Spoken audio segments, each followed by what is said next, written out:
주님 안에 있는 아름다운 소식을 전하는 주한 아름다운 교회 사순절 세 번째 주일 예배 말씀입니다. 오늘은 마가복음 2장 13절부터 17절까지의 말씀을 통하여 죄인을 부르러 오신 주님이라고 하는 제목으로 하나님의 말씀을 함께 나누려고 합니다.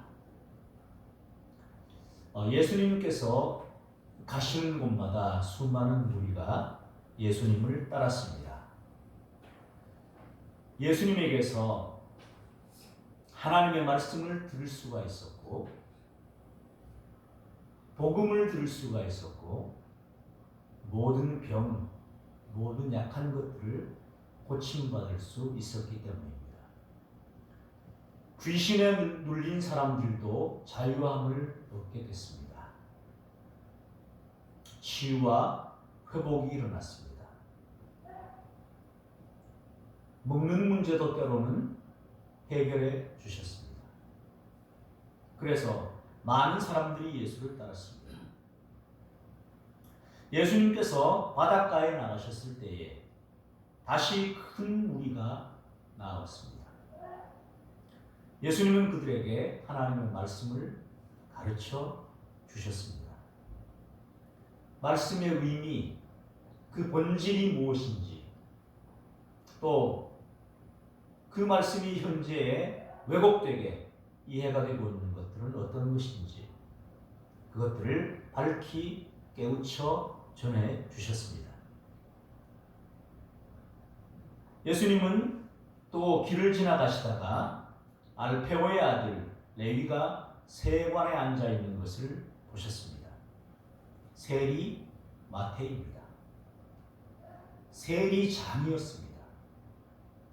오늘날로 말하면 세무서장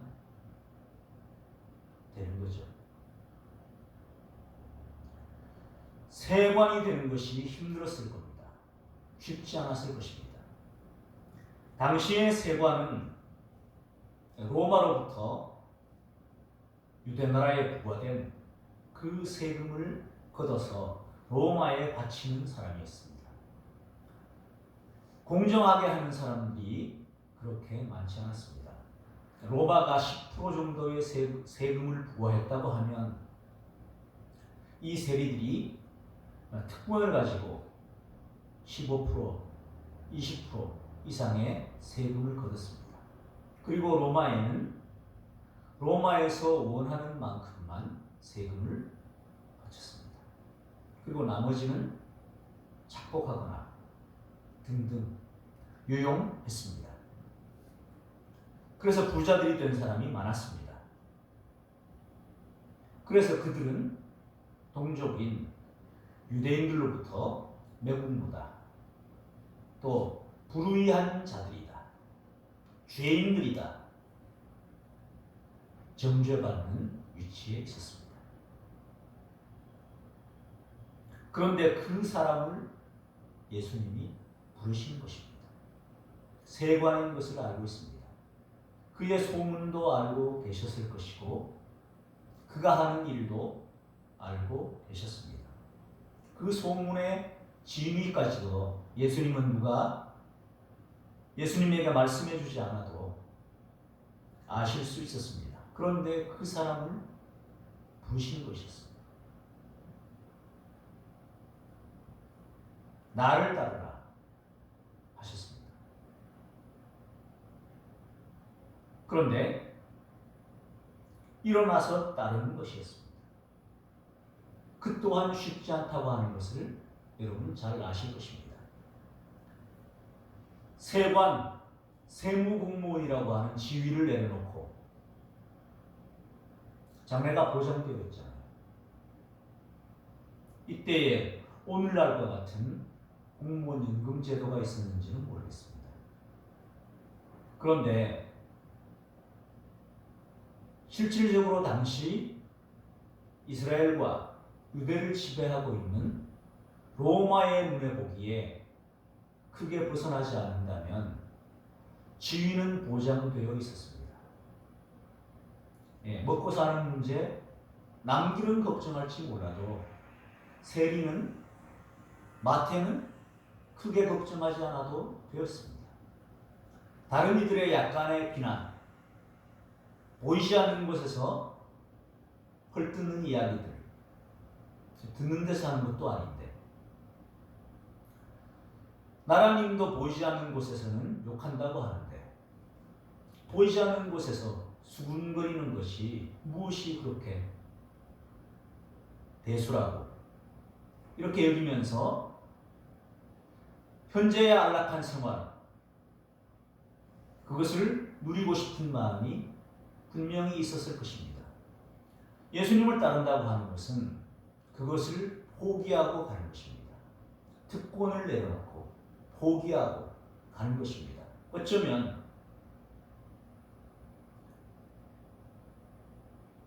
세금을 도둑질한다는 이야기가 사실이었나 보네. 저렇게 내려놓고 따르는 것을 보니 이렇게 레위에 대한 편판이 굳어질 위험도 있었습니다. 그럼에도 불구하고 나를 따르라 하신 주님의 부르심 앞에 마태는 일어나서 따르게 됐습니다. 주저하지 않았습니다. 이전에 그가 진리에 대해서 생각하고 또 깊게 고민하고 있었는지도 모르겠습니다. 그래서 주님이 따르라 하실 때에 모든 것을 내려놓고 따르게 됐습니다. 굉장한 용기와 결단이었습니다. 우리는 한 젊은이를 압니다. 주님 앞에 나와서 혹은 주님이 그 젊은이에게 어떻게 주님을 따라야 할지 말씀하시는 대목이 있습니다. 그 젊은이가 주님 앞에 나아갑니다. 주님, 내가 어떻게 하여야 주님을 따를 수 있습니까? 어떤 사람들에게는 율법을 지키라 하셨고, 그랬더니 이 젊은이가 뭐라고 합니까? 어려서부터 내가 율법의 모든 것을 지금까지 지켜왔습니다.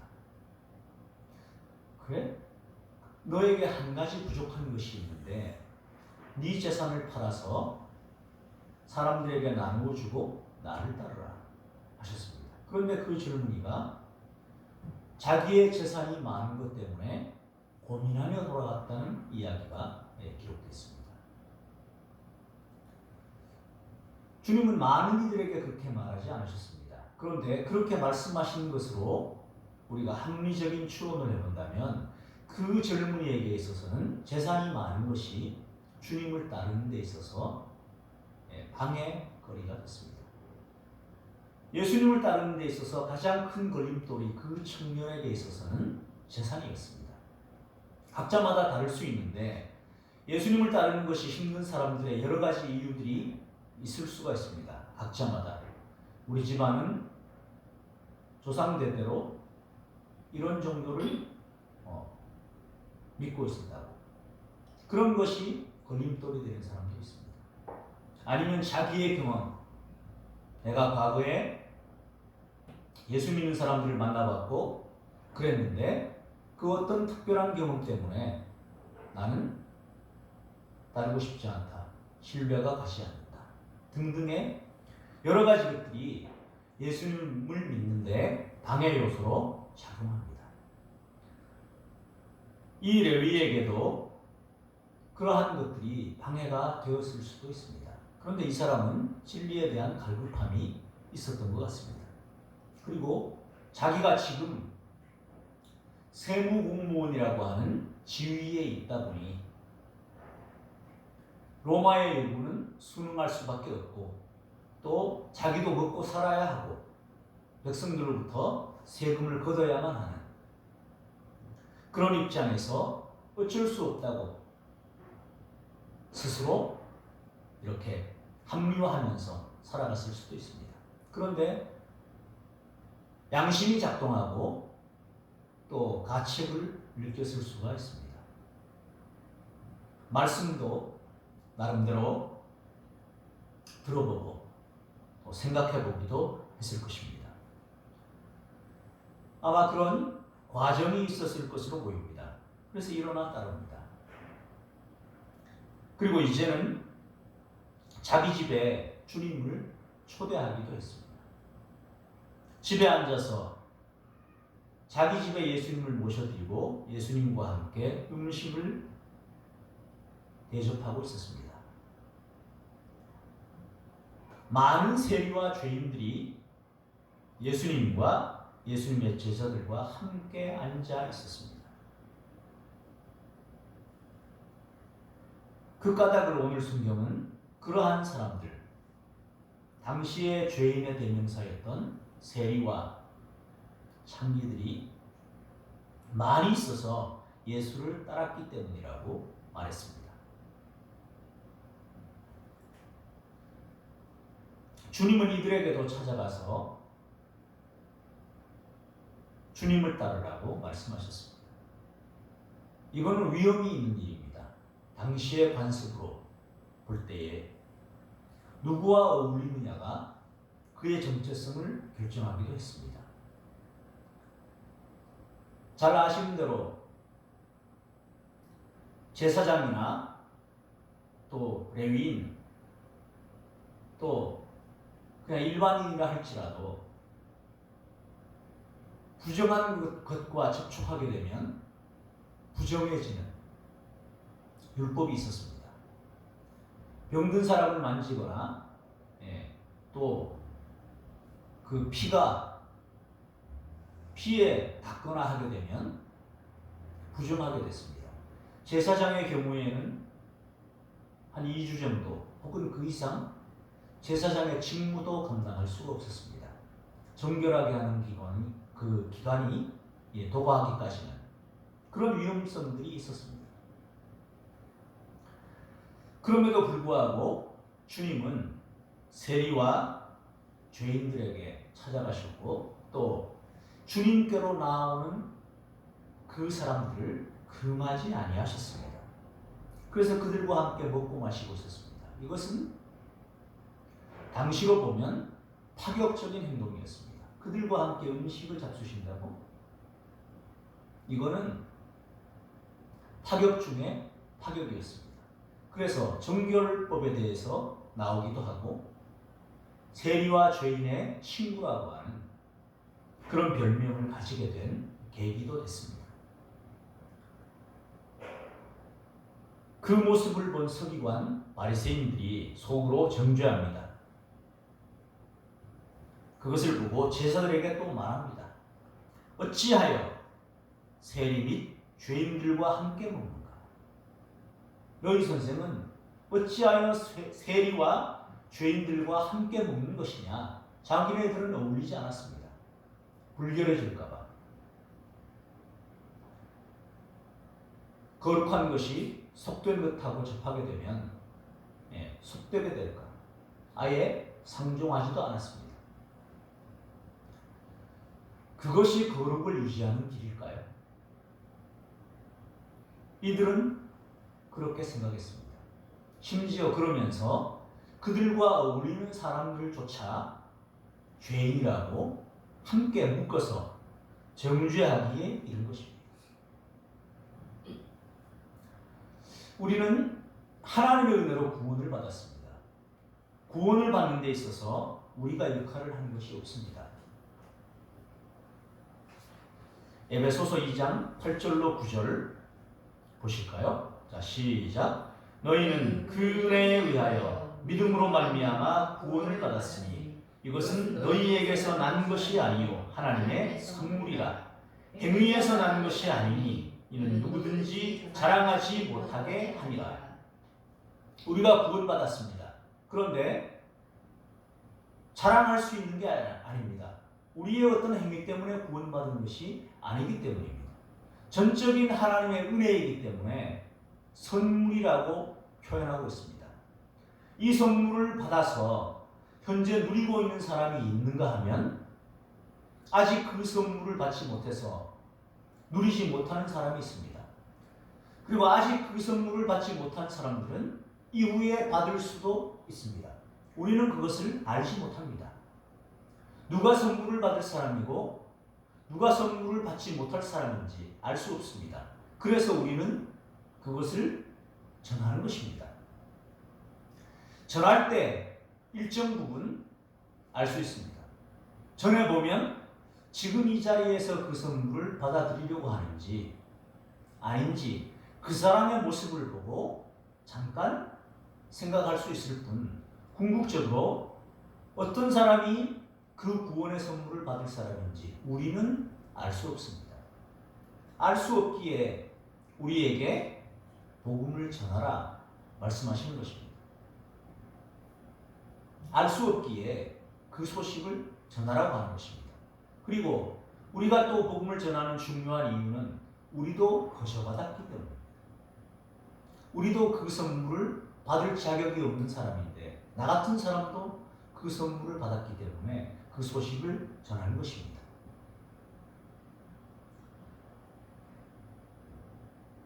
어제 그제 친구 한 사람이 초등학교 동기 친구 한 사람이 하나님의 부름을 받았습니다. 하나님을 믿는 사람은 아니었습니다. 한림대학교 장례식장에서 장례를 치르는데 천주교를 믿었나 하는 생각으로 갔습니다. 그랬더니 그것은 아니었다고. 이 친구는 불교였던 것 같다고. 그래서 많은 친구들이 왔습니다. 뭐 각자 근데 우리는 초등학교, 중학교, 고등학교 또 그 지방 출신 이런 연고로 있는 사람들이었기 때문에 편하게 행동합니다. 네. 대놓고 얘기하기도 하고 뭐 목회자라는 거 알지만 그냥 내 하던 대로 편하게 할게. 그러시라고 그랬죠. 그 여러 가지 뭐 종교에 대한 이야기도 나오고 9시간 반을 있었습니다. 저보다 그 친구들이 훨씬 나은 점들도 굉장히 많습니다. 봉화에서 하루 전 이틀 전에 올라와서 다 장례 마치는 때까지 함께 있다가 자기네들이 방 얻어갖고서 이렇게 있으면서 끝까지 있다가 다 끝나고 내려가는 그런 친구들도 있고 그런 정서들을 갖고 있습니다. 저는 둘째 날 점심시간 정도 갔습니다. 저녁에 한 9시 좀 넘어서까지 한 9시간 반 정도 있었는데 오랜 시간 있으면서 이야기를 하다 보니 마음속에 있는 이야기들도 하는 것을 봤습니다. 뭐 각자가 생각하고 있는 종교, 정치 뭐 등등 그런 얘기들 많이 하지는 않지만 어쨌든 하는데 한 친구가 그런 거예요. 자기 거기 봉화에서 떡집하고 기름빵하고 있는데 안동이나 그쪽에 어떤 그 장로님이 있어서 만날 기회가 있는데 어떤 이런 얘기들이 나오면 그분은 조금 다르다 싶으면 얘기를 한다는 거예요. 기독교는 이러하고 기독교 이렇기 때문에 이렇고 막 그런 얘기를 하고 한다는 거예요. 그러다 보니 이상하게도 논쟁 비슷한 게 벌어지고 결국은 이제 얘기를 이제 그만하게 되는 거죠. 마음이 상하게 되고. 그런데 저를 보면서는 듣고도 아무 얘기 안 하고 있지 않냐고. 자기가 볼 때 그 장로님하고 장로하고 목사는 다른 것 같다고 그렇게 말하는 거예요. 표면적으로 그 친구들 그렇게 보는 거죠. 예. 그 장로님이 더 맞을 수도 있습니다. 정죄하기 위한 것이 아닙니다. 다만 뭐냐면 이 점에 대해서 이야기하려고 하는 것입니다. 현재 그 친구들을 안 믿어요. 술도 마시고 담배도 피우고 있고 뭐 그렇죠. 우리가 어떤 시각으로 봐야 될까 하는 것입니다. 그들이 그 어떤 장로님이 하는 얘기에 기분 나빠하고 하는 것은 그 사람이 옳다고 주장했기 때문일 수도 있고 또 그 옳다고 주장하는 것 때문에 이 사람들이 틀렸다 하는 것 때문에 어떤 정죄하는 눈빛, 말, 행동 그런 것들 때문에 그럴 수도 있습니다. 만약에 후자라면 우리가 이 시대에 하나님의 부름을 받아 예수 믿는 사람이 되어서 주님을 믿고 예배할 수 있는 것이 은혜이고 감격이고 기쁨이라면 거기에 내 공로는 조금도 없다는 것을 우리는 고백합니다. 하나님의 선물이고 내가 예수를 믿게 된 것이 기적이고 은혜 중에 은혜를 받은 사람이고 이라고 우리는 고백합니다. 우리는 그게 최고의 선물이라고 믿는 사람들입니다. 이 땅에서뿐만 아니라 저 영원한 나라에까지 가는 그것을 보장받고 이 땅에서의 삶을 살아가고 있습니다. 그런데 그것이 은혜입니다. 그런데 그 선물을 지금 받지 못한 사람이 있고 받아서 누리지 못한 사람들이 있습니다. 그들에 대해서 어떤 마음을 가져야 할까요? 사랑의 마음이죠. 내가 받은 것이 은혜입니다. 내가 잘나서 그런 것이 아닙니다. 그러면 이야기를 할 때도 무엇을 할 때도 사랑의 마음으로 전달되어야 합니다. 그런 표정으로 나아가야 합니다. 그 마음으로 나아가야 합니다. 저는 그 진정성은 전달되리라고 봅니다. 우러나오는 마음으로. 그런데 아마도 그 어떤 분은 그러하지 못했던 것이 아닌가 하는 것입니다. 우리가 구원받았다고 하는 사실 감사하죠. 확신 가지는 거 중요하죠.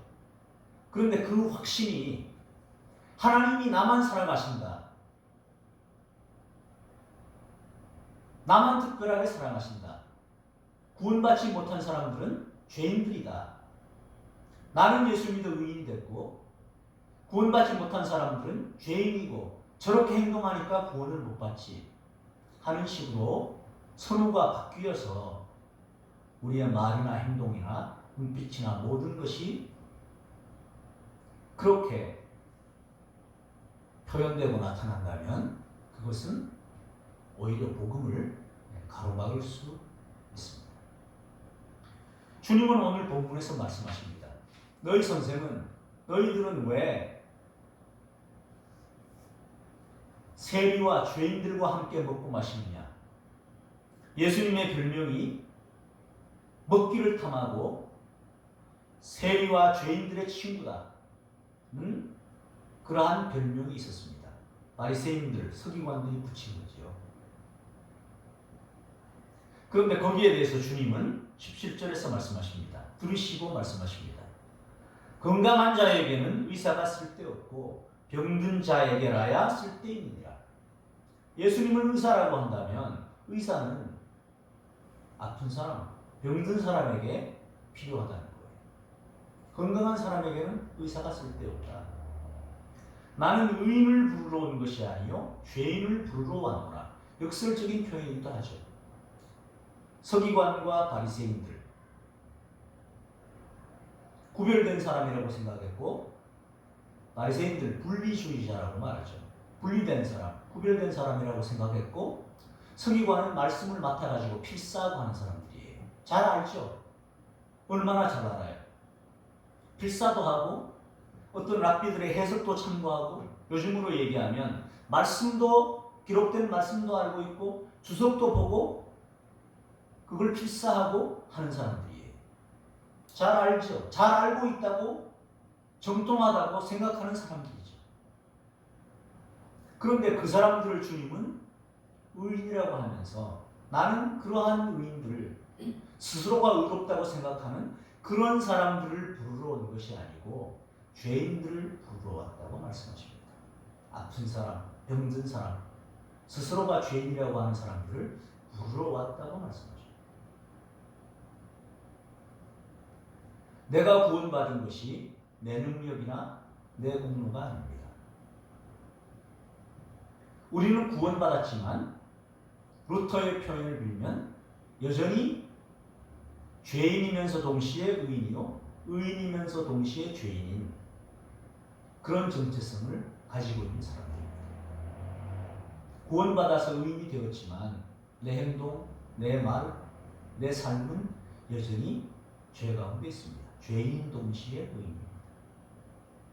그래서 내가 구원받은 것이 하나님의 은혜라고 하는 사실을 잊어버리지 않고 또 현재 하나님의 구원의 선물을 받지 못해서 그런 삶을 살고 있는 사람들을 볼 때 사랑으로 하나님의 마음으로 긍휼히 여기는 마음을 가지고 있어야 합니다. 그것을 중심이라고 말할 수 있죠.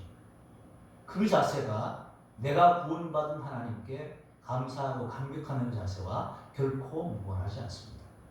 내가 이 땅의 신분이 무엇이든지 간에 현재 믿지 않고 있는 사람들, 그 사람들에 대한 긍휼이 없다면 내가 구원받았다고 하는 것이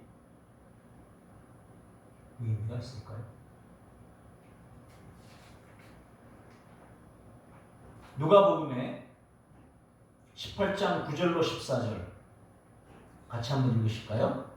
또 자기를 의롭다고 믿고 다른 사람을 멸시하는 자들에게 이 비유로 말씀하시되 내가 너희에게 이르노니 이에 저 바리새인이 아니고 이 사람이 의롭다 하심을 받고 그의 집으로 내려가느니라. 무릇 자기를 높이는 자는 낮아지고 자기를 낮추는 자는 높아지리라 하시니라. 유명한 바리새인과 세리의 비유라고 알려진 말씀입니다.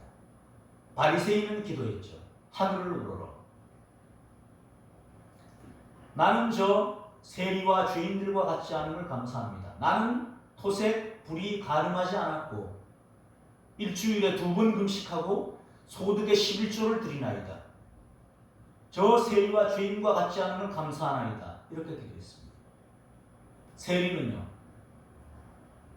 고개를 들어 하늘을 우러러보지도 못하고 저는 죄인으로서이다. 그런데 주님의 말씀에 의하면 저 사람이 아니고 저 바리새인이 아니고 세리의 기도가 응답되었다 말씀하십니다.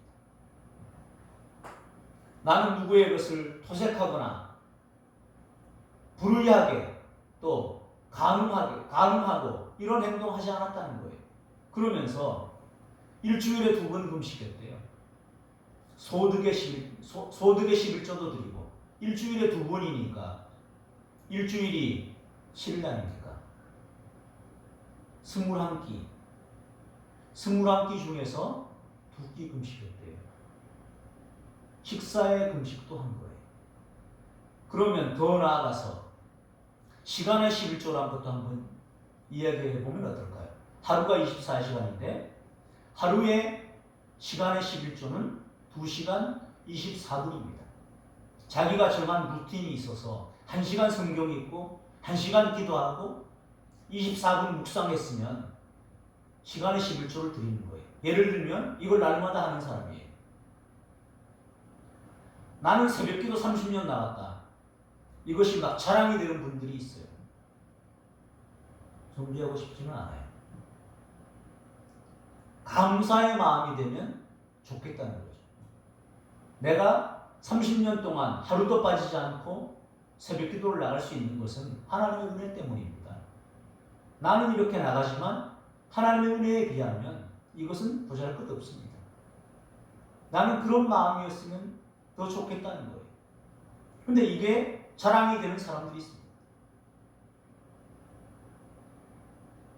내가 이렇게 했다고. 에베소서 2장 9절에 행위에서 나는 것이 아니니 이는 누구든지 자랑하지 못하게 함이라 말씀하죠. 자랑할 것이 없습니다. 그것을 은혜라고 표현해야 맞는 거겠죠. 그런 사람들 시간의 11조도 드려요. 끼니의 11조도 드려요. 소득의 11조도 드려요. 박하와 회양과 근처에 아주 사소한 것까지도 율법을 생각하고 10분의 1을 구별해서 철저하게 그 마음과 정신 자기에게 적용하면 너무너무 좋은데 자기에게만 적용하던가요? 다른 이에게 적용하죠. 다른 이들에게 적용하면서 알게 모르게 자기가 판단자의 위치에 서죠. 정죄하게 되죠. 거기서 문제가 발생합니다. 은혜로 구원받았는데 그 사실은 까맣게 잊어버리고 어느 순간 자기가 드러나려고 합니다. 그렇게 될 때 그것은 선하고 아름다운 영역으로 나타날 수가 없습니다. 주님은 오늘 그러한 바리새인처럼 스스로를 의롭다고 여기는 사람들, 서기관과 같이 그렇게 율법에 정통했다고 하며 다른 이들을 정죄하는 이들, 그런 이들을 부르러 올 것이 아니고 죄인을 부르러 왔다 말씀하십니다. 주님을 어떻게 섬겨야 할까요? 로마서 12장 10절 11절입니다. 시작. 형제를 사랑하여 서로 우애하고 존경하기를 서로 먼저 하며 부지런하여 게으르지 말고 열심을 품고 주를 섬기라 했습니다. 형제 사랑. 안 믿는 형제도 형제죠. 그 형제도 사랑해야 합니다. 우리가 그들에게 사랑의 마음을 가지고 나아갈 때 그 사랑의 마음을 통하여 그들은 예수 그리스도를 발견합니다. 우애하고 존경하기를 서로 먼저 하며 부지런하여 게으르지 말고 열심을 품고 주를 섬기라 합니다. 소망 중에 즐거워하며 손대접하기를 힘쓰고 그런 구체적인 행동으로 말합니다. 주님은 죄인을 부르러 이 땅에 오셨습니다. 우리의 마음이 낮은 사람들, 그 마음의 중심이 주님을 향하는 사람들, 그리고 그 은혜를 잊어버리지 않고 그 은혜를 기억하며 하나님께 마음과 인격을 담아 예배하는 자리로 나아가는 저와 여러분들 되시기를 예수 그리스도 이름으로 축원합니다. 하나님 아버지 감사합니다. 예수님은 이 땅에 의인이 아니라 죄인을 부르러 오셨습니다. 우리 모두가 죄인인 것을 고백합니다. 주님의 은혜가 아니면 결코 구원받을 수 없었습니다. 우리가 조금 먼저 받았다 하여, 조금 일찍 주님의 사랑을 받았다 하여 하나님 다른 이들을 정죄하거나 또 우리의 구원이 마치 내 행위에서 나온 것처럼 자기 의에 빠져 있었던 것을 주님께 고백하오니 불쌍히 여겨주시고 새로운 마음을 주시고 낮은 마음을 주시고 겸손한 마음을 주셔서 나는 의인을 부르러 온 것이 아니요 죄인을 부르러 왔노라 말씀하신 그 주님 앞에 나아갈 수 있도록 하여 주시고 이 새로운 마음을 품고 믿지 않는 우리의 형제자매, 친구 모든 이들을 향하여 우리의 발걸음을 내디딜 때 그것이 사랑의 발걸음, 사랑의 말, 사랑의 눈빛, 사랑의 행동으로 나타나도록 역사하여 주시옵소서. 그리하여 우리를 통하여 예수 그리스도가 드러나고 예수 그리스도가 알려지기를 원하오니 역사하여 주옵소서. 예수 그리스도 이름으로 기도 올리옵나이다. 아멘. 279장 찬송하시면서 준비하신 곡을 하나님 앞에 드리겠습니다.